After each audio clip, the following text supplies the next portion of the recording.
आपला 11वा आठवडा सुरू आहे आणि बाबाजींच्या ब्लेसिंग्समुळं, त्यांच्या आशीर्वादाने, त्यांच्या मार्गदर्शनामध्ये आपण सगळेजण आपल्या 11व्या आठवड्यामध्ये समजून घेऊन आपल्या आयुष्यामध्ये नवे बदल आणत आहोत. तर काही 2-3 गोष्टी मला तुम्हाला सगळ्यांना सांगायच्यात. 1 मिनिट.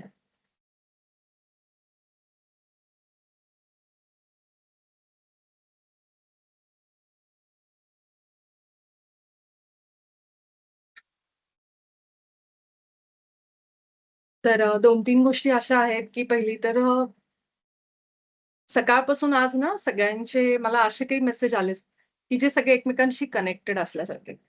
तर त्याच्याबद्दलच मी आज थोडं बोलते. सगळ्यात आधी मलाच आपल्याच सकाळचं जे आपलं ध्यान झालं, ध्यान सत्र 5:15चं. त्यानंतर आपले जे मास्टर आहेत प्रफुल्ल, त्यांचा एक मेसेज आला, ज्यामध्ये त्यांनी खूप छान हे केलं होतं. त्यांना एक मेसेज आला आतून आणि त्याच्यानंतर ते ध्यान पुढे कंटिन्यू करू शकले नाही. तर तो मेसेज त्यांनी माझ्याबरोबर शेअर केला. आता तो मेसेज इथं सांगण्याचा उद्देश असा आहे, की त्यामध्ये अ, प्रफुल्लनी जे सांगितलं, की आपल्या आतमध्ये प्रकाश आणि अंधार ह्या दोन्ही गोष्टी कशा काम करतात.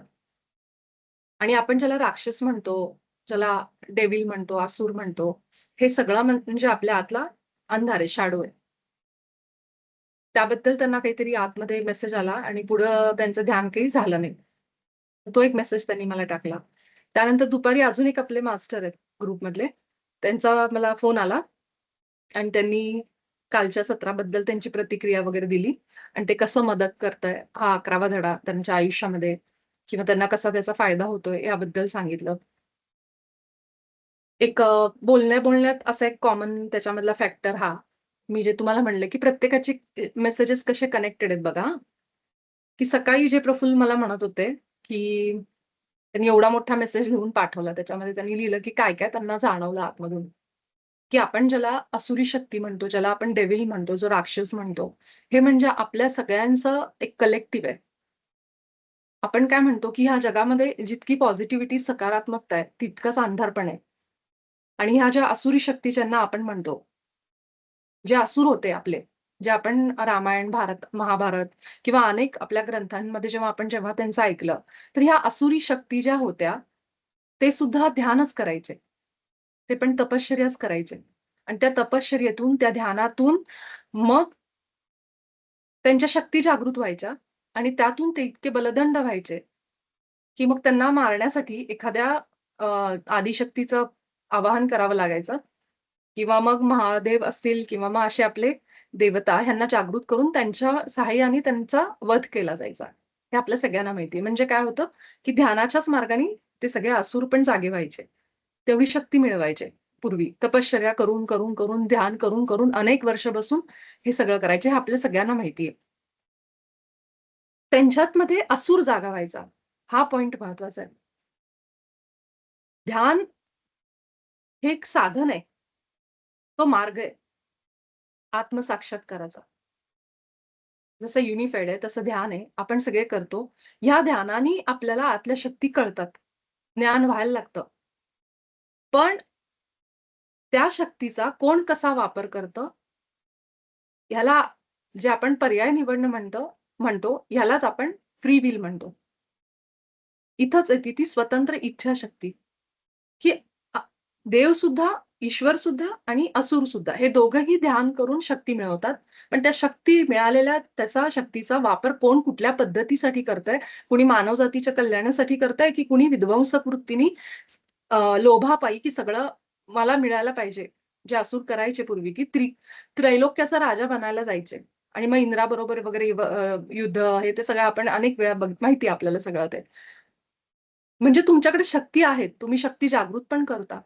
पण त्याचा वापर कशासाठी करायचा? इथं जो येतो ना पार्ट तो येतो आपल्या फ्री विलचा, स्वतंत्र इच्छाशक्तीचा, ज्याबद्दल बाबाजींनी पुस्तकात पण सांगितलेलं आहे. हा एक पॉइंट झाला. आपल्या शरीरामध्ये जसं पेशी-पेशींनी आपलं शरीर बनलंय, तसंच आपल्यातल्याच सगळ्यांमधलेच द्वेष. माझा द्वेष म्हणजे मी आज जे माझ्यापर्यंत मेसेज आले ना, मी तुम्हाला त्याचं सार सांगायचा प्रयत्न करते, जो आपल्याला उपयोगी पडेल. माझा द्वेष, आपण असं समजू अ, मेधाताईंचा द्वेष, हां, स्वातीताईंचा द्वेष. ह्या सगळ्यांकडून द्वेषाची भावना बाहेर पडतीये. थोडा फरक नीट समजून घ्या मी काय सांगते. प्रत्येकाच्या डोक्यातून द्वेष बाहेर पडतोय. द्वेषाची फ्रिक्वेन्सी जी आहे ती सेम आहे. द्वेष किंवा राग किंवा तिरस्कार ह्या ज्या भावना आहेत, त्याचं जे स्वरूप आहे ना, ते सेम आहे. मला कुणाचा तरी राग येतोय. मला समजा आपण समजू मेधाताईंचा खूप राग येतोय. ती जी रागाची भावना माझ्यातनं बाहेर पडतीये, त्याचं स्वरूप सारखं आहे आणि मेधाताईंना अजून कुणाचं तरी आणि असंच कविताताईंना अजून कुणाचं तरी. असं प्रत्येकाची रागाची भावना आणि द्वेषाची भावना आहे. पण त्याची इंटेन्सिटी, तीव्रता कमी जास्त आहे. मला हलका राग येतोय. यांना जास्त येतोय कुणाचा तरी वेगळाचाच. कुणाला तरी अजून जास्त येतोय. म्हणजेच काय, की ती भावना जरी एक असेल, जी कुठली आपण ज्या भावनेबद्दल आपण बोलतोय. पण त्याची तीव्रता वेगवेगळी असू शकते. कुणीतरी वेगळ्याच प्रकारे त्याचा अनुभव घेतंय. कुणाची तरी जास्त राग आहे, कुणाचा तरी जास्त द्वेष आहे. अशा पद्धतीने. ह्या सगळ्यांची फ्रिक्वेन्सी कमी जास्त आहे. समजतंय? आपण घरामध्ये काय म्हणतो, आज व्होल्टेजला काहीतरी प्रॉब्लेम आहे, लो व्होल्टेज आहे असं म्हणतो आपण. अचानक एकदम असा डिम होऊन जातात लाईट. मग आपण काय म्हणतो, "अरे व्होल्टेज कमी आहे." आणि एकदम असा शुभ्र आला तर म्हणतो व्होल्टेज जास्त आहे. याचा अर्थ काय? की लाईट आहे, करंट आहे, पण त्याची फ्रिक्वेन्सी कमी जास्त आहे. आपल्या सगळ्यांचा राग आहे, आपल्या सगळ्यांचा बाहेर द्वेष पडतोय, पण त्याची जी फ्रिक्वेन्सी आहे ना, त्याची ताकद, त्याची शक्ती ती कमी जास्त आहे. मग असे जेव्हा सगळ्यांचे जे व्हायब्रेशन, जी फ्रिक्वेन्सी बाहेर पडतीये, ती कुठेतरी एकत्र येते. बिंदू-बिंदू जोडले जाऊन. त्याचं तळं होतं तसं. आणि ते सगळं एकत्र आलं, की त्याचा मोठा एक असूर बनतो. एक मोठी ताकद बनते ती. जसं आपलं शरीर हे पेशी-पेशींनी बनलेलं आहे. छोट्या-छोट्या पेशी आहेत, सेल्स आहेत. त्याच्याने आपलं शरीर बनलंय. तसंच हे सगळ्या निगेटिव्ह शक्ती, निगेटिव्ह जे थॉट्स आहेत, हे सगळे विचार आहेत, त्याची फ्रिक्वेन्सी मॅच होते एकमेकांना. भलेही ते कमी जास्त प्रमाणात असेल. कुणाला जास्त राग आहे, कुणाला कमी आहे. पण तो राग आहे अ, त्या गोष्टी आहेत, त्या सगळ्या एकत्र येतात एका फील्डमध्ये आणि त्याचा मोठा असूर तयार होतो आणि तोच त्याला आपण म्हणतो, की राक्षस, डार्क फोर्सेस असे असे आपण त्याला नावं दिलेली. आता जर आपल्या सगळ्यांमधून असं बाहेर पडतंय, आपण इतके शक्तिशाली आहेत बघा. बाबाजींनी ऑलरेडी सांगितले, की तुम्ही सगळेजण शक्तिशाली आहात आणि अशामध्ये जेव्हा आपल्यातून अशा गोष्टी बाहेर पडतायत, तेव्हा आपण किती जागरूक असायला पाहिजे खरं तर. आणि जितकं आपल्यातून हे सगळं बाहेर पडतंय, तितके जर आपण प्रकाशाला धरून राहिलो, उजेडाला धरून राहिलो, आपल्या ईश्वराला धरून राहिलो, तर विचार करा, हे जे तराजू आहे ना, पारडं, ते किती संतुलनामध्ये ठेवायचं हे आपल्यावर ह्याची जबाबदारी आहे. माझ्यातनं द्वेष बाहेर पडतोय, पण मी युनिफाईडमध्ये आल्यापासून, ध्यानात आल्यापासून माझा अवेअरनेस वाढलाय आणि मी आता प्रेमाच्या शक्तीमध्ये शक्ती आहे ही. मी प्रेमाची फ्रिक्वेन्सी, करुणेची फ्रिक्वेन्सी, क्षमाशीलतेची फ्रिक्वेन्सी हे सगळं आता जवळ ठेवते. शक्यतो माझ्या डोक्यातून आता दिवसभर असेच विचार येतात. माझं म्हणजे मी आपल्या सगळ्यांचं उदाहरण देते बरं का, म्हणजे फक्त म्हणताना माझं म्हणतीये. माझ्या डोक्यातून आता दिवसभर प्रेम आणि प्रकाश जातंय सृष्टीला. जिथं पूर्वी काय व्हायचं, मी कुणाच्या तरी माणसाचा विचार करायचे, भूतकाळातल्या घटना आठवायचे आणि त्याला राग देत बसायचे. याच्यामुळं असं झालं, त्याच्यामुळं. आता तो फरक पडतोय माझ्यात. बाबाजींनी सांगितलंय, ना भविष्यकाळ आहे, ना भूतकाळ आहे. एकच गोष्ट अस्तित्वात आहे, ती म्हणजे वर्तमान काळ. जो बिंदू आत्ता आपण या क्षणाला आपण एकमेकांशी बोलतोय. हे सत्य आहे. ह्याच्या व्यतिरिक्त काहीच नाहीये, बाबाजी म्हणतात युनिफाईडमध्ये. की भूतकाळ तुमची कल्पना आहे. आता ते खरं कसं आहे, काय नाही हे आपण त्यावेळेस त्याचं म्हणजे वाचलंय आणि आपण त्यावर बोललोय सुद्धा. तर समजायला अवघड आहे, की अरे भूतकाळ काल तर मी जगले ना. कालचा दिवस मी जगले, मग तो भूतकाळ म्हणतो आपण त्याला, आहे ना. त्याला आपण नाव दिलंय भूतकाळ, की होऊन गेला तो आणि मी जगले तो दिवस. आजचा दिवस पण मी जगले, आता रात्र झाली. पण बाबाजी म्हणतात, की केवळ आणि केवळ वर्तमान आहे, सत्य आहे. भूतकाळ तुमची कल्पना आहे, भविष्य कल्पनाच आहे, भ्रमच आहे. हं. सगळं काही आहे ते ह्या बिंदूमध्ये आहे. म्हणून आपल्याला अजूनही चान्स आहे, की जसे मी माझे विचार बदलू, माझं आयुष्य बदलेल. आपल्याला कुणीतरी सांगितलेलं असते, की भूतकाळात तुम्ही ज्या चुका केल्यात, भूतकाळात ज्या गोष्टी घडल्यात, त्यातून तुमचं भविष्य घडतं. तर ह्या गोष्टीवर थोडा विचार करा, की खरंच तसं आहे का? आपल्या आत्ताच्या विचारांवर आपलं सगळं निर्माण होतं, सृजन होतं, हे सत्य बाबाजी आपल्याला सांगतात. भलेही भूतकाळात आपल्याकडनं चुका झाल्या असतील, पण भूतकाळ हा अस्तित्वातच नाहीये, समजून घ्या. मला काय सांगायचंय? भूतकाळ अस्तित्वातच नाहीये, तर मग कुठल्या चुका आणि काय? आपल्याला हे सत्य समजतं, की ह्या क्षणाला मी जो विचार करतेय, तो सत्य आहे. तो ईश्वर आहे. आणि मला युनिफाईडमधून, मला ध्यानातून, माझ्या सगळ्या मास्टर्समधून ज्यांच्याशी मी जोडली गेली आहे आणि जे आतून ज्ञान वाहतंय माझं, जे बाबाजींसारखे मास्टर आहेत, जे पितामहांसारखे मास्टर आहेत, सद्गुरू म्हणू आपण त्यांना. यांच्यामुळं मला हे ज्ञान समजलं, की भूतकाळ नाही तर कर्म पण नाही. संपला विषय. एकच सत्य आहे ते म्हणजे वर्तमान आणि वर्तमानामध्ये चॉईस माझी आहे. पर्याय मी निवडणार आहे. इतकी शक्ती आहे माझ्यात, की झालेलं झालं. पण आता ह्या क्षणापासून चॉईस माझी पर्याय निवडायची अजूनही वेळ गेलेली नाहीये. जोपर्यंत मी या देहात आहे, तोपर्यंत मी कुठल्याही क्षणी माझे विचार बदलून माझं सृजन, माझी आयुष्याची निर्मिती करू शकते. म्हणून तुम्हाला एक वाक्य माहीत असेल भगवद्गीतेतलं, ज्या क्षणी तुम्ही क्षमा मागता, खरोखर हृदयातून, त्या क्षणी तुमची कर्म जळतात. तिथून तुमचं नवं आयुष्य, नवा जन्म झाला म्हणून समजा. या वाक्याला खूप वजन आहे नीट विचार केला तर. असं का म्हणलंय भगवंतानी त्याच्यात? मी तेवढी ज्ञानी नाहीये गीतेमधली, पण जेवढं मी ते एखाद असं काही-काही मधून ऐकायला येतं. 15वा अध्याय मला मुखोद्गत होता शाळेत असताना. तर ह्या चिन्मय मिशनमध्ये मी खूप भाग घ्यायचे त्यावेळी.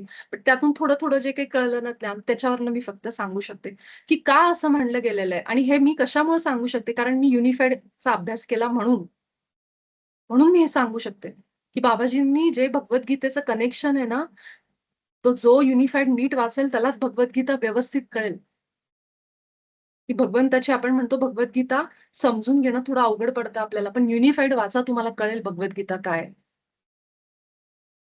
तर ज्या क्षणी माझ्या हृदयामध्ये क्षमा येते, त्या क्षणी मी कर्म बंधनातून मुक्त झाले. असं भगवंतांनी सांगितलं, की तुम्ही क्षमा मागा, तुम्ही सगळ्या कर्म तुमची जळली. हेच आपण युनिफाईडमध्ये शिकतो, की क्षमाशील राहा. क्षमा करायला शिका, प्रेम पाठवा तुम्ही. क्षमा केली आणि प्रेम पाठवलं. ह्याच्यासारखं मोठं कार्यच नाहीये, कर्मच नाहीये.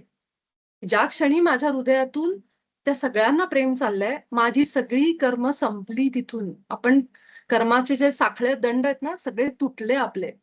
म्हणून ध्यान कर्म जाळतं म्हणतात ध्यानात आल्यावर.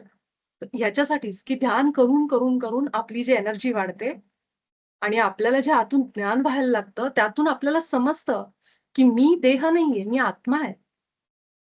मी चेतना आहे. आणि ज्या लोकांबरोबर मी दुश्मनी धरली किंवा मी समजते, की ह्या लोकांनी मला त्रास दिला.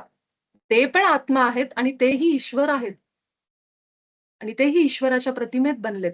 मग ही सत्य समोर आल्यानंतर आपण जेव्हा त्यांना क्षमा करतो, त्या क्षणापासून आपण कर्ममुक्त होतो. कारण आता आपल्याला ज्ञान आलंय.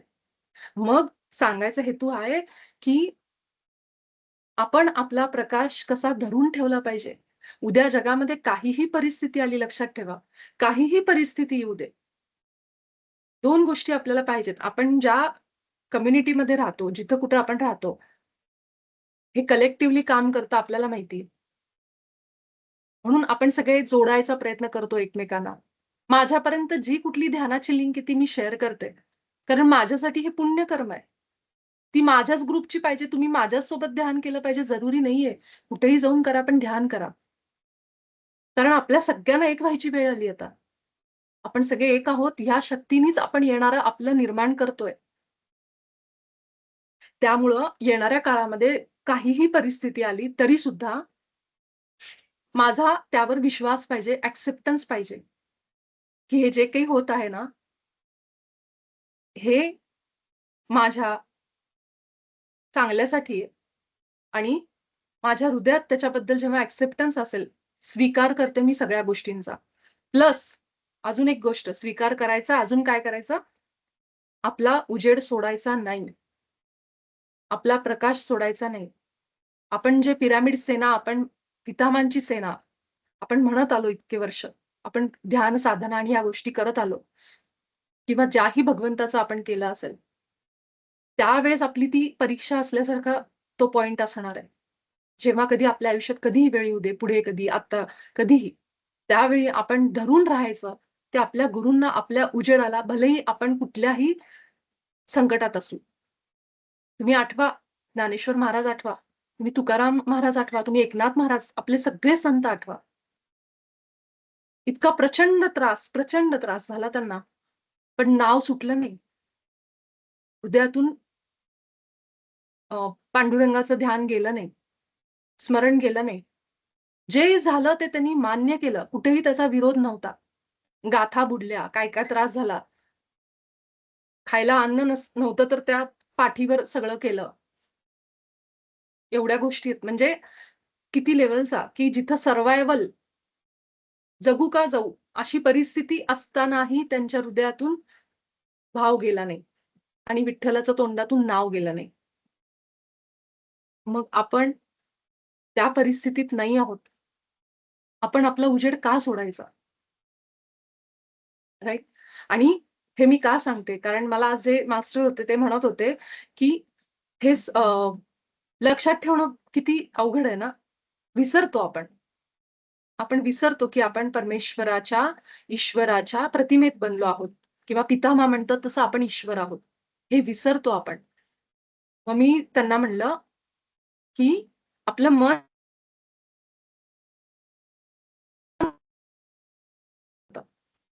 आपल्या मनाला काय सवय लागली? जुनं-जुनं लक्षात ठेव.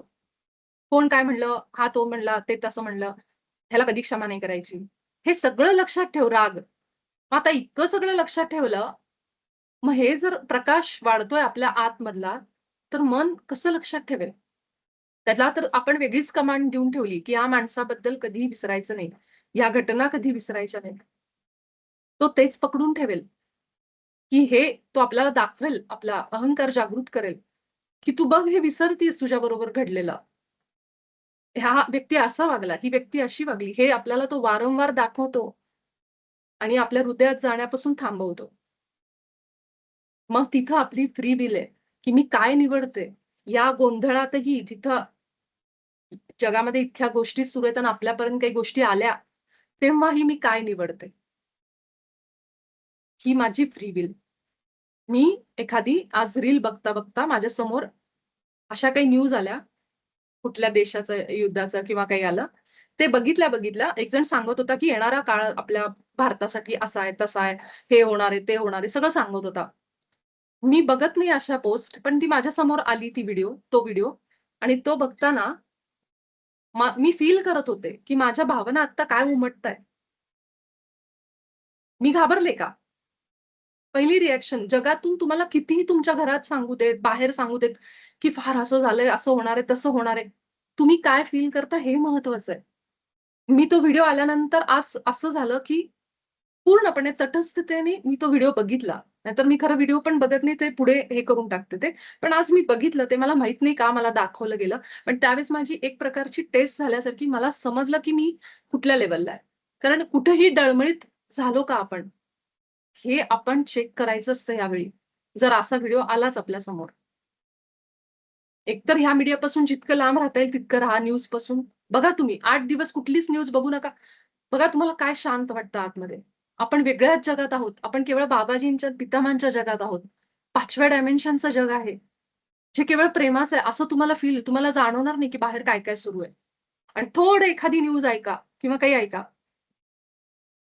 आपल्याला असं वाटेल, "अरे बापरे! काय हे जग आहे." पण हेच न घाबरणं. जरी तुमच्यासमोर ती न्यूज दाखवली गेली, तरी सुद्धा डळमळायचं नाही.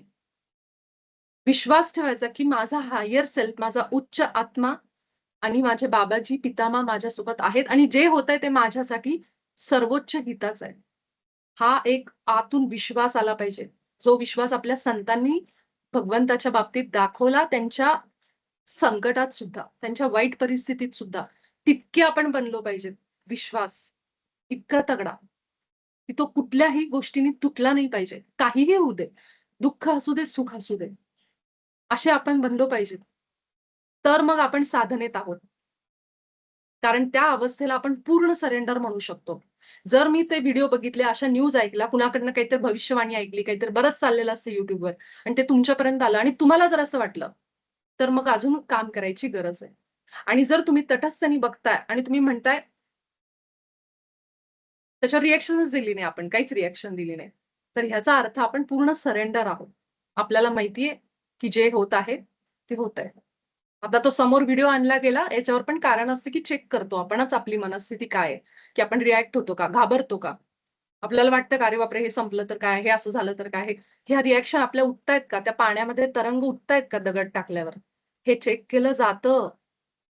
म्हणून म्हणून मला आज हे सगळे जे मेसेजेस आले, आपल्याच मास्टरकडनं ग्रुपमधल्या, ते मला कनेक्ट करायचे होते, की आपल्या आतमध्ये दोन्ही पण गोष्टी आहेत लक्षात ठेवा.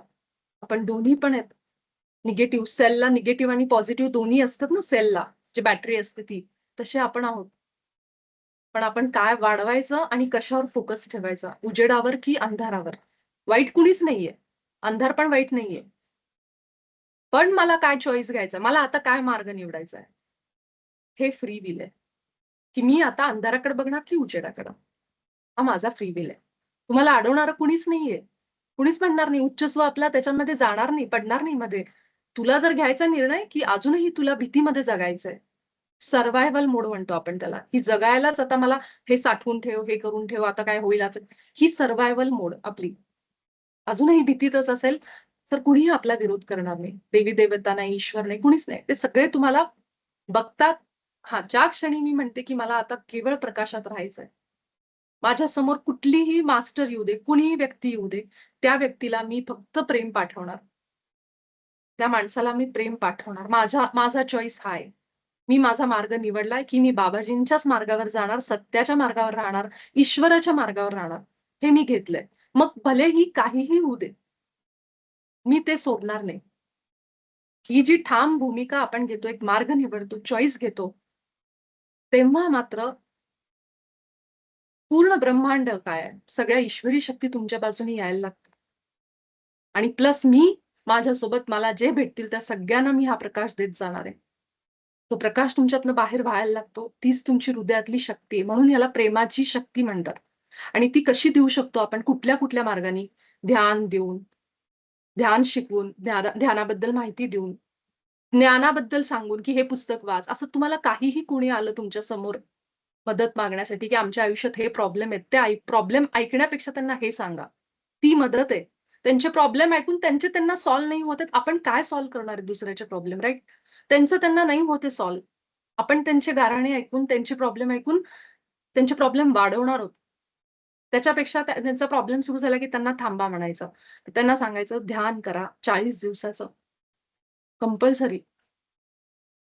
तळमळीने आज गोपाल तरी सर मला सांगत होते, किती त्यांच्या आतमध्ये ती व्याकुळता आहे, ती तळमळ आहे, की लोकांनी ध्यान करावं, की ताई तुम्ही एकदा सांगा 40 दिवसाचं ध्यान करायला म्हणून. म्हणजे जे लोकं भेटतायत त्यांच्या मार्फत हे त्यांना काय त्याच्यात फायदा आहे सांगा. पर्सनल वैयक्तिक काहीच नाहीये. कुणाचंच इथं वैयक्तिक काहीच नाहीये. प्रत्येक जण सगळ्या लोकांपर्यंत हे पोहोचावं आणि सगळ्यांच्या आयुष्यात तो प्रकाश यावा ह्यासाठी झटतोय. आपण पण ते करू शकतो. मध्ये मला एका ताईंनी विचारलं होतं, की "तुम्हाला माहिती का अर्थ हीलिंग कसं करायचं?" म्हणलं, "नाही बाबा, मला तर काही असलं माहीत नाही अर्थ हीलिंग वगैरे." पण मला ते समजलं ते का विचारत होत्या. पृथ्वीचं हीलिंग म्हणजे पृथ्वी आत्ता ज्या परिवर्तनातून जाती, आपण पण जातोय. तर आपण या देहात आलोय, तर पृथ्वीला आपण हीलिंग कसं द्यायचं माहितीये? सोप्पा उपाय सांगते तुम्हाला मी. अगदी सोपा.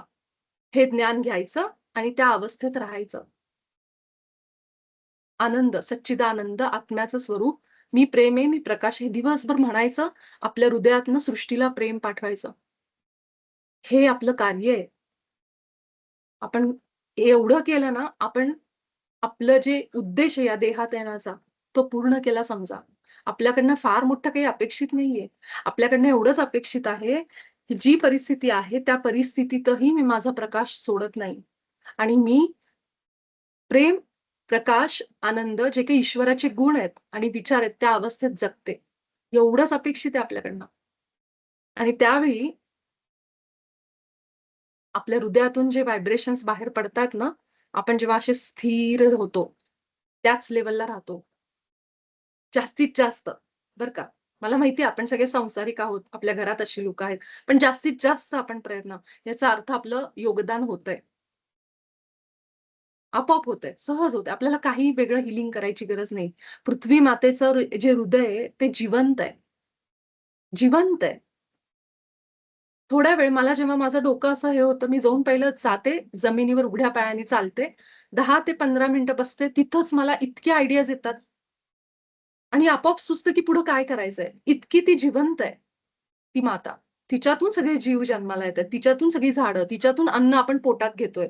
आपल्या शरीराला पृथ्वी मातेचंच सगळं पोषक द्रव्य चाललीत. मग ती किती जिवंत असेल विचार करा.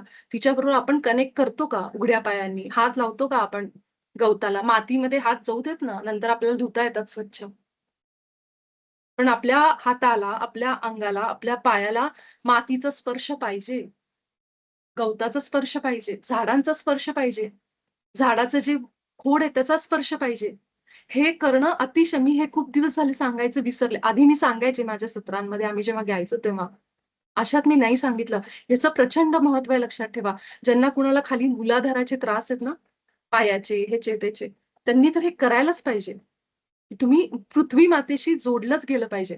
ज्याला आपण ग्राउंडिंग म्हणतो. आणि त्या ग्राउंडिंगचा अर्थ खरा असा आहे, की जशी इलेक्ट्रिसिटी वाहत असते घरात, आपण जे एक्स्ट्रा जे लोड आहे इलेक्ट्रिसिटी जी खाली सोडतो, त्याला एक तार सोडली जाते खाली. तसं आपलं पण आहे. आपणही ऊर्जेचे सुवाहक आहोत. आपल्याला करंट बसतो. आपल्याला सगळं होतं. पाणी आपल्या आतमध्ये. मग आपण पण पृथ्वी मातेशी जोडलं गेलं पाहिजे. बऱ्याचदा आपण ध्यान करूनही आपलं चलबिचल, चलबिचल होतं. खूप अस्वस्थ व्हायला होतं. त्याचं मूळ कारण हे, की आपण ग्राउंडिंग नाही करत. पृथ्वी मातेशी नाही जोडले जात. माझा रोजचा नियम आहे. बाकी थोड्या इकडे-तिकडे गोष्टी झाल्या चालेल. पण अर्धा तास किमान, कमीत कमी अर्धा तास पृथ्वी मातेवर, जमिनीवर उघड्या पायानी चालायचंच चालायचं. ज्यांच्याकडे गवत आहे मोठं त्यांच्यासाठी तर सुवर्ण संधी. त्या गवतावर चाला, मातीवर चाला, मातीला आपले पाय धुळीने माखू देत. इतकी त्याच्यात जबरदस्त पॉवर आहे. तुम्हाला काही दिवसात जाणवेल तुम्ही जे बोलताय ना, जे काही मागताय ना, ते तुमचं पूर्ण होतंय पटपट. कारण तुम्ही पृथ्वी मातेशी कनेक्शन निर्माण केलंय. तुमचं नातं तयार झालंय. ती इतकी प्रचंड ऊर्जा आहे. जिच्यातनं सोनं, एवढे धातू निघतात, लाव्हा निघतो, एवढं सगळं निघतं. तुम्ही जाऊन तिच्यावर बसा आणि म्हणा, जे काही स्वप्न आहे ना तुमचं तुम्ही डोळ्यांनी बघा. बघा पूर्ण होतं की नाही. इतके साधे नियम आहेत. कुठे मोठे-मोठे वर्कशॉप करायला जायचं आपल्याला पैसा घालून. हे सहज आहे आपल्याला, सहज मिळणारं ज्ञान आहे. आणि मी खरं सांगते जसं मी युनिफाईड करायला लागले, मला हे कुणी सांगायची गरजच नाही झाली. मला सगळं आतूनच यायला लागलंय. कधी-कधी माझी आई ऐकल्यानंतर मला म्हणती, की "तू कुठून बोलती?" म्हणलं, "मला नाही माहिती. मी केवळ बसते आणि जे फ्लो व्हायचं ते होऊ देते." सुरुवातीच्या काळामध्ये मी खूप अडवलंय स्वतःला. नको हे बोलायला, नको हे बोलायला. पण आता मी नाही बोलले तर माझा घसा दुखायला लागतो. मी जर ती गोष्ट अडवली, ते वाक्य अडवलं, तर मला त्रास होतो त्याचा. कारण मी कोण आहे? ते अडवणारी. तो ईश्वर यातनं फ्लो करतोय, मी ते फ्लो बाहेर जाऊ देतीये. मी त्याला अडवणारी आणि त्याला जज करणारी मला अधिकार नाहीये. ह्या पद्धतीनेच मी माझं काम करायला लागले आणि त्यापासूनच मला ह्या सगळ्या गोष्टींचा जास्त फायदा होतोय. तुम्हाला हे उपाय अगदी साधे वाटतील, पण हे साधे उपायच आपलं आयुष्य बदलतात. कारण हे बिल्डिंग बांधणारे विटा आहेत, ज्याच्यावर बिल्डिंग उभी करतोय आपण. तर हा एक उपाय सुरू ठेवा. दुसरा म्हणजे पाणी गरम करायचं, त्याच्यात मीठ घालायचं आणि पाय बुडवून बसायचं. 15 मिनिटं आणि ते करत असताना काय करायचं? डोळे मिटून शून्य अवस्थेला जायचं. जे काही तुमच्यातनं एनर्जी आहे, ती त्या पाण्यामध्ये सगळी जी उतरती, जी नकोय ती. कारण ज्यांना खाली जाणं होत नाही, जमिनीवर चालणं होत नाही, त्यांनी हा पाण्याचा उपाय करा. हे फार महत्वाचं आहे. ओके. तर ह्या गोष्टी मला सांगायच्या होत्या, की उजेड आणि अंधार हे सगळं आपल्या आत आहे. पण आपण त्यातनं काय निवडतोय त्यावर आपलं सगळं निर्मिती. पुढचं आयुष्य किंवा आत्ताचं आयुष्य हे सगळं त्यावर आहे. माझ्या आयुष्यात कितीही काही गोष्टी असल्या तरी मनामध्ये माझे विचार मी काय ठेवायचे याच्यावर कुणाचा कंट्रोल नाहीये. कुणी त्याला साखळदंड घालू शकत नाही. मग अशा परिस्थितीमध्ये जर माझं मन, माझे विचार हे माझ्या कंट्रोल म्हणजे माझा फ्री विल आहे, की त्याला कुणी नाही निर्बंध घालू शकत. भले मला कोंडून ठेवतील एका खोलीमध्ये, की तू बाहेर जायचं नाही, तू हे नाही करायचं. मला साखळदंडामध्ये, पण माझ्या विचारांना नाही करू शकत. मग मी माझे विचार ईश्वराचेच ठेवणार. हा माझा चॉईस आहे. हा माझा पर्याय, हा माझा मार्ग आहे. ठीक आहे. तर आपल्या संतांनी त्यांच्या सगळ्या संकटाच्या, सुखाच्या, दुःखाच्या सगळ्या काळात त्यांचे कधीही विचार सोडले नाहीत. आपणही नाही सोडायचे. काहीही होऊ देऊ द्या. पूर्णपणे विश्वास ठेवूनच आपण इथे राहणार आहोत. तर हे तुम्ही कुठल्याही ध्यानाच्या सेशनला जा. तुम्ही जे काही ज्यांच्याबरोबर ध्यान कराल, हे कराल. पण बाबाजींचं युनिफाईडमध्ये हे जे आपण शिकतोय, हे सगळ्याचा पाया आहे. तुम्ही जिथेही जाल तुम्हाला ऐकायला एकच शब्द मिळेल, प्रेम, प्रेम. हेच तुम्ही ऐकणार आहात इथून पुढं. हाच तुमचा कानमंत्र आहे. जिथं कुठे तुम्ही सत्रात जाल तुम्हाला प्रेम, प्रेम, प्रेम, प्रेम हेच ऐकायला मिळणार आहे. आणि हे प्रेम आपल्याला युनिफाईडमध्ये आत उतरवल्याशिवाय बाबाजी स्वस्थ बसणार नाहीयेत. जोपर्यंत आपण आणत नाहीत ते, तोपर्यंत ते आपली साथ सोडणार नाहीत. ठीक आहे. त्यासाठीच ते इथं आहेत. थर्ड डायमेन्शनमध्ये या रिअॅलिटीमध्ये ते थांबले कलियुगामध्ये. तर आपणही आपल्या बाबाजींचं प्रेम लक्षात ठेवू. चला आपण सगळेजण डोळे बंद करू आणि 15 मिनिटाचं आपण ध्यान घेऊ. तर हे संदेश आज जाणं गरजेचं होतं म्हणून मी आज वेळ घेतला आणि आज आपले प्रश्न पण राहिलेत माझ्या लक्षात आहे. उद्या आपण प्रश्न घेऊ. आज आपण ध्यान घेऊ. सगळे डोळे मिटू आणि आपल्या सुखासनमध्ये, ध्यान अवस्थेमध्ये येऊ.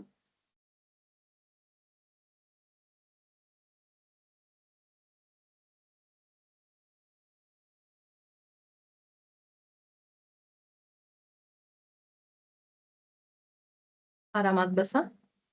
डोळे मिटू.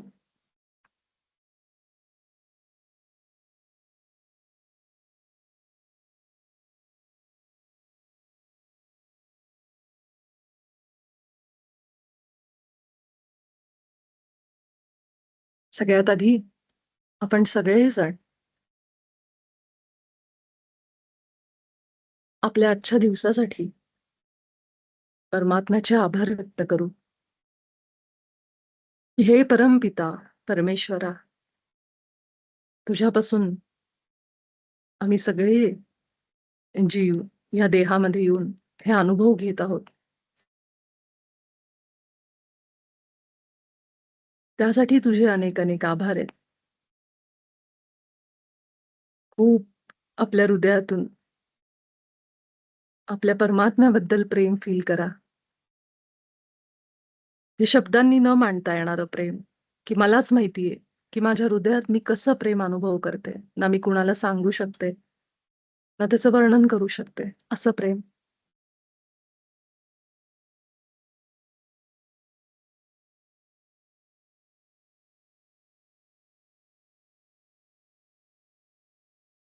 आज मला तू अजून एक दिवस जगायला दिलास. माझ्या प्रत्येक श्वासासाठी आणि आज आलेल्या प्रत्येक अनुभवासाठी, चांगला वाईट, मी तुझे आभार मानते.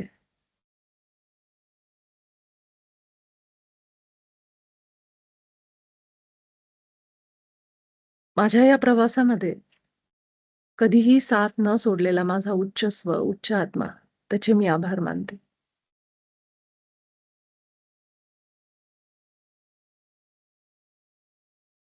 माझ्या उच्च आत्म्यामुळं मी कायम प्रकाशाला धरून राहिले आणि इथपर्यंत आले.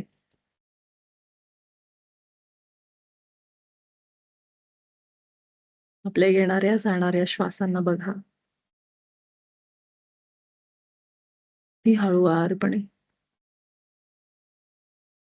आपल्या हृदयामध्ये श्वास फील होतोय का बघा, खोलवर.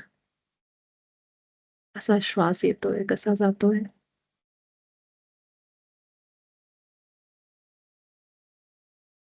स्वतःवर विश्वास ठेवा. स्वतःच्या भावनांवर.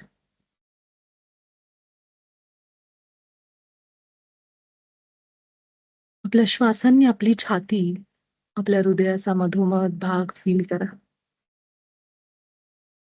एक एक श्वासाने आपलं हृदय जिवंत करत आहोत आपण, जागं करत आहोत.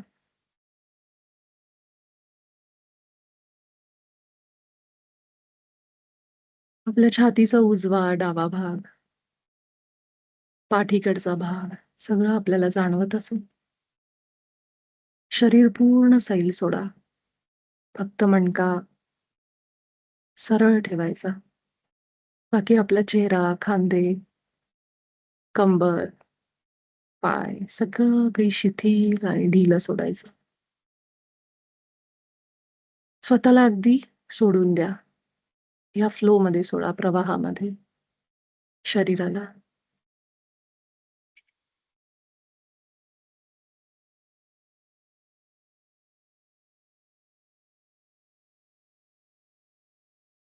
आपलं शरीर एक सुंदर अशी अद्भुत रचना, एक पात्र आहे, एक साधन आहे, ज्याच्यामध्ये मी हे सगळे अनुभव घेतेय. आतमध्ये एक हृदय आहे, एक श्वास नलिका, एक अन्न नलिका आहे. या श्वास नलिकेतून माझे श्वास ये-जा करतात. सुंदर अशी रचना आतमध्ये केलेली आहे. अगदी मला माझा श्वास घशातून खाली उतरताना जाणवतो. छातीपर्यंत, पोटापर्यंत जाणवतो.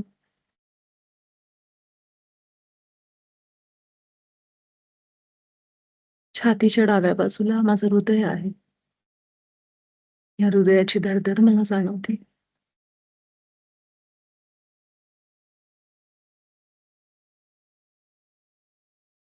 या हृदयामध्येच ही जी धडधड सुरू आहे, हाच माझा ईश्वर आहे. हाच अनुभव घ्यायला मी या देहामध्ये आले, की कसं असतं ईश्वराचं अस्तित्व या देहामध्ये कुठं अनुभवायचं आणि कसं अगदी पूर्ण जागृतीने आपल्या हृदयातली शांतता,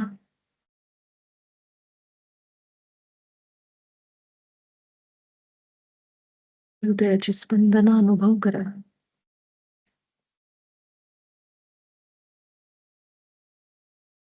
आपल्या हृदयामध्ये जाऊन म्हणा, मी ईश्वराच्या प्रतिमेत बनले आहे.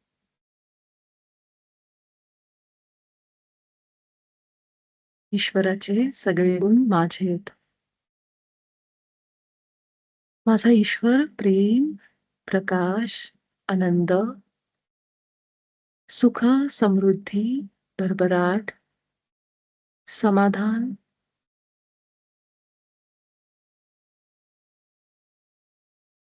सर्वज्ञ बुद्धिमत्ता आहे. म्हणून मी सुद्धा प्रेम, प्रकाश, आनंद, समाधान, सौम्यता, करुणा, सर्वज्ञ बुद्धिमत्ता आहे.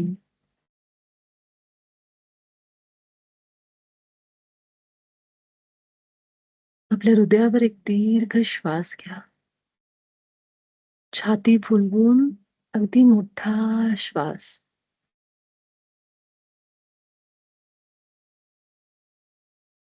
मी माझ्या ईश्वरासोबत एक आहे. माझा उच्च आत्मा आणि मी एक आहोत. एकीकृत आहोत. युनिफाईड आहोत. म्हणा आपल्या आतमध्ये, मनातल्या मनात, हृदयातून प्रत्येक वाक्य म्हणा, की मी माझ्या ईश्वरासोबत एक आहे. त्याचे सगळे विचार माझेत.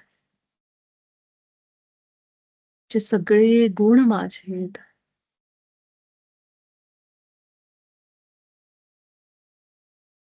आणि एक एक वाक्य आत जाऊ दे.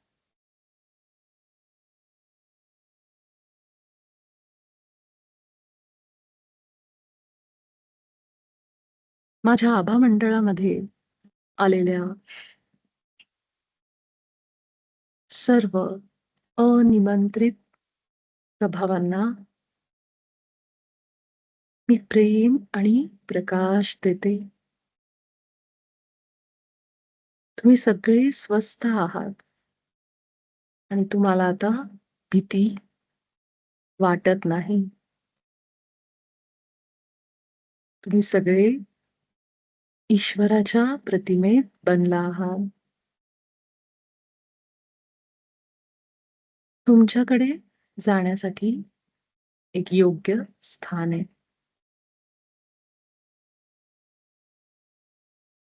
तुम्ही शांतपणे त्या स्थानी निघून जा.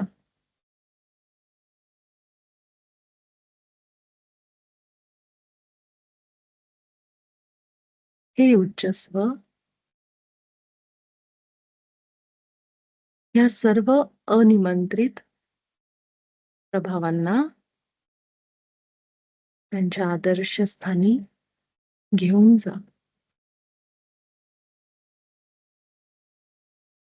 आपल्या हृदयातून ह्या सर्व अनिमंत्रित प्रभावांना प्रेम आणि प्रकाश पाठवा. हे सुद्धा ईश्वराचेच प्रतिमेत बनले आहेत. त्याच्याच स्वरूपात आहेत.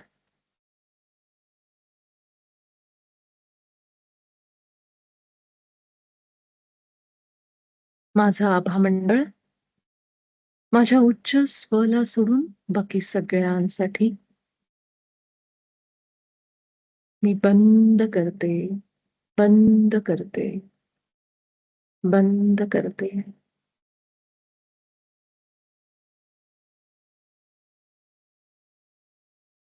हे उच्च स्व, तू मला तुझा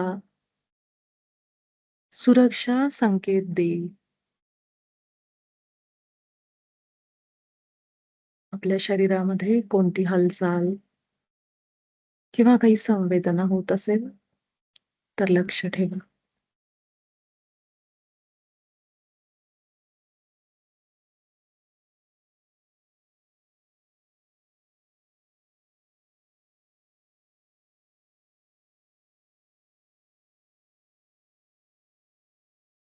आणि आता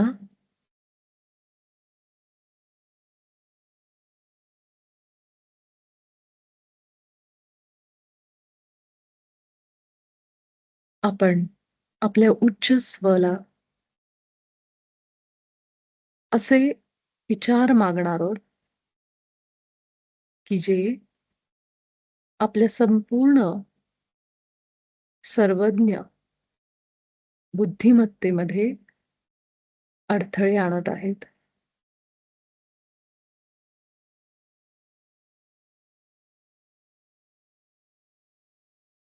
मी ईश्वरासोबत एक होऊन दावा करतो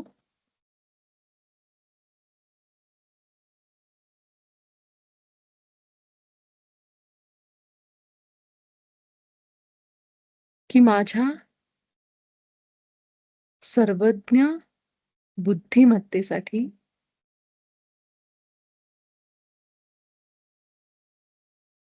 मी माझ्या हृदयाला जिवंत आणि सामर्थ्यवान बनवत आहे.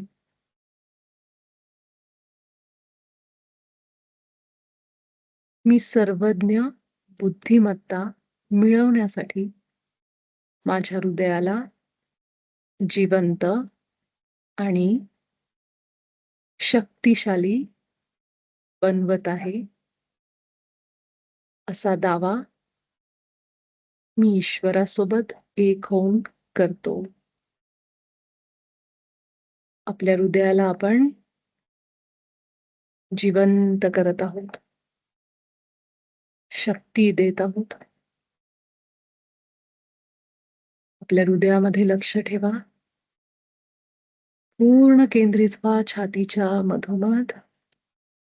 खोलवर उतरा. आपण सगळे ईश्वर आहोत. ईश्वराच्या प्रतिमेत आहोत. आपल्या आतमध्ये संपूर्ण ज्ञान आहे. खोलवर उतरा.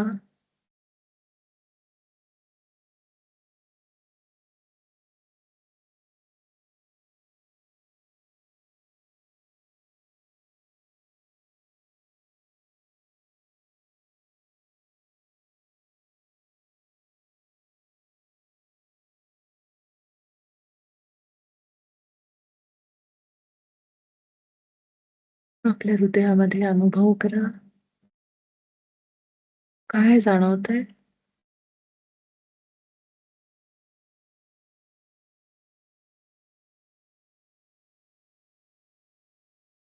आणि म्हणा, हे उच्चस्व, असे कोणते विचार आहेत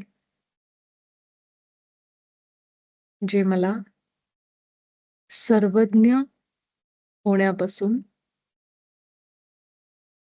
थांबवत आहेत?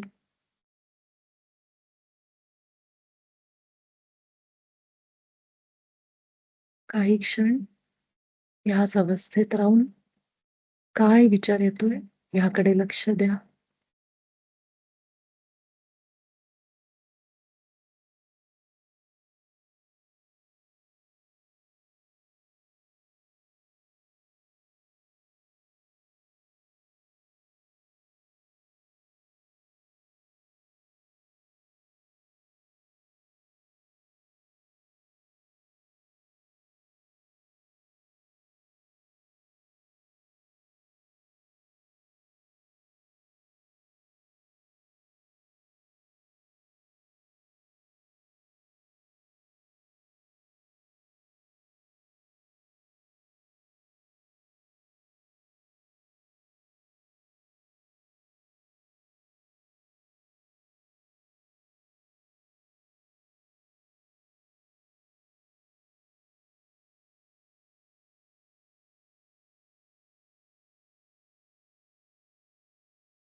आणि आता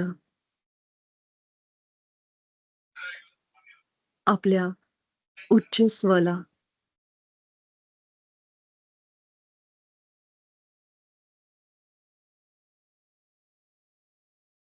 आपण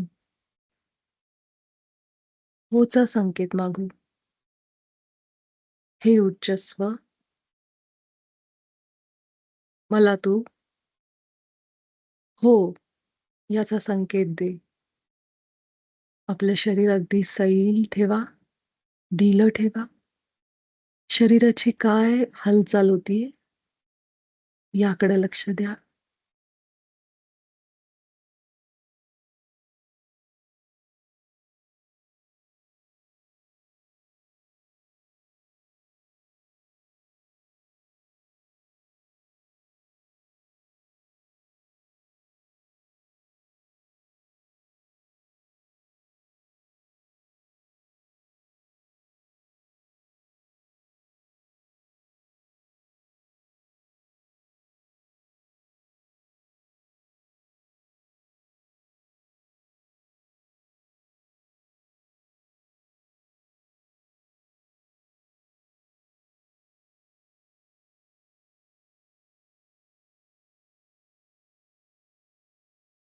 आपल्याला कोणतीही हालचाल जाणवली नसल्यास आपण उच्च स्वला याप्रमाणे म्हणा. हे उच्च स्व,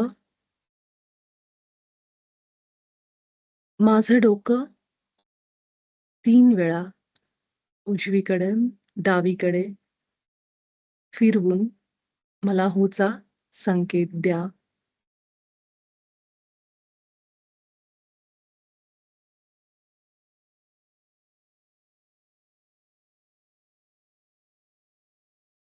शरीर अगदी सैल, चेहरा सुद्धा सैल.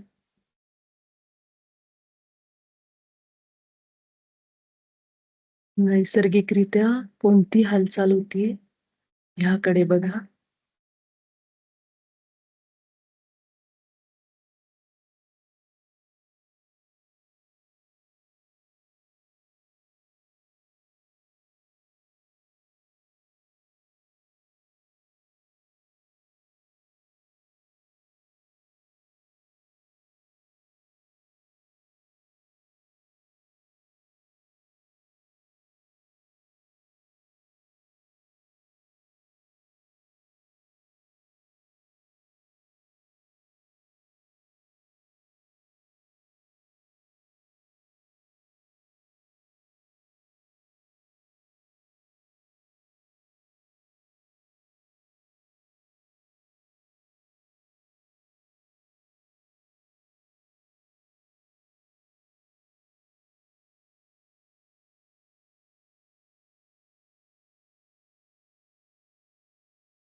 आणि आता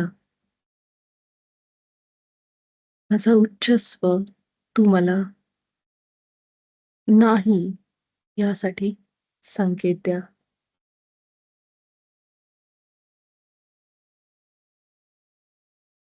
सहजपणे आपलं शरीर ज्या पद्धतीने हलत आहे, काही हालचाल होत आहे, विशिष्ट काही, ती केवळ बघा.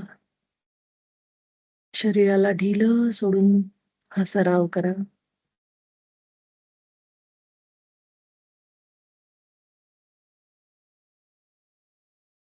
निसर्गतः आपोआपच काय संकेत येतो नाहीसाठी याकडे लक्ष द्या.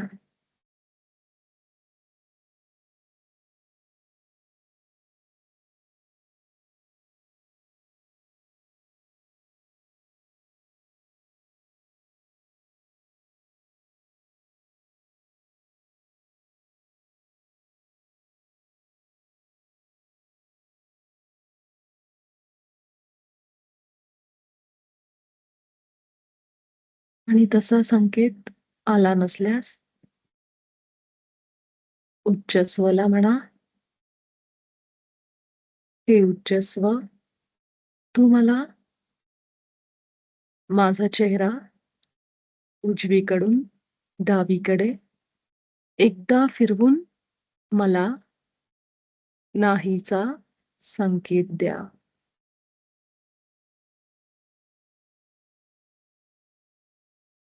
शरीरामध्ये कोणतीही हालचाल होत असेल तर त्याचा विरोध करू नका.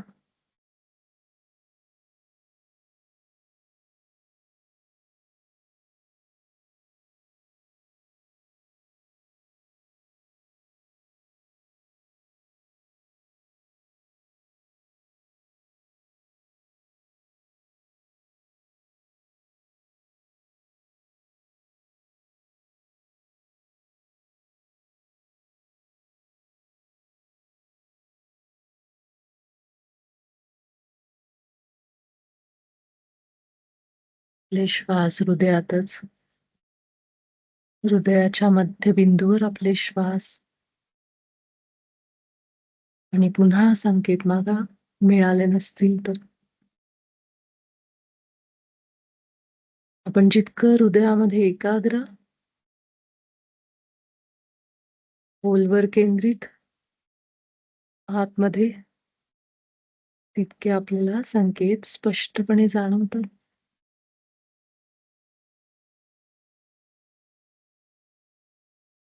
आपल्या उच्च स्वाचे आभार व्यक्त करा आणि काही क्षण हृदयातच राहा.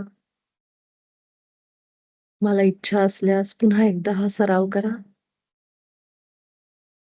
हो आणि नाहीचे संकेत पुन्हा मागा. पुन्हा पुन्हा सराव करून आपल्याला हे सहज समजतील. याच अवस्थेमध्ये राहा. बाबाजींचे, पितामांचे आभार मानते. आपल्या सगळ्यांचे आभार, प्रेम आणि प्रकाश संपूर्ण सृष्टीला आपल्या सगळ्यांकडून आणि तुम्हा सगळ्यांना प्रेम आणि प्रकाश. आपण सगळे भेटू उद्याच्या सत्रात. तुमची जेव्हा इच्छा असेल, तेव्हा तुम्ही अगदी सावकाश डोळे उघडून सगळ्यांना प्रेम पाठवत झोपी जा. धन्यवाद. शुभरात्री.